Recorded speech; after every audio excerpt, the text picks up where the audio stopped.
تفتیش قضیه کبیر کبیروف پسر عوضخان کبیروف مالک بازار سلطان کبیر به انجام رسیده است. کبیروف 19 ساله در سر زدن صدمه متهم دانسته می شود که باعث مرگ 2 نفر شد. یک منبع معتمد در اداره پلیس دوشنبه روز 11 ایون در صحبت با رادیو آزادی گفت مفتشان این نهاد تفتیش پرونده کبیر کبیروف را به انجام رسانده و آن را به دادگاه ارسال کردند، اما منبع گفت فعلا سنه شروع مرافعه دقیق نیست.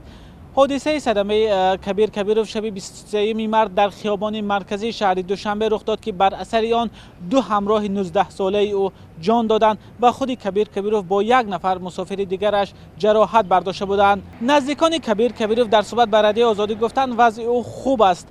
سلطان کبیروف عمک کبیر کبیروف در صحبت با رادیو آزادی گفت جانش فعلا در بازداشتگاه است و از چیز شکایت ندارد.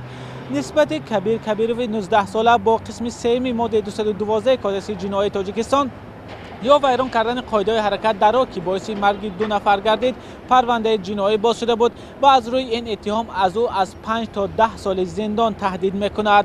مولا رجب یوسفی، امرالدین عالموف، آزادی دوشنبه.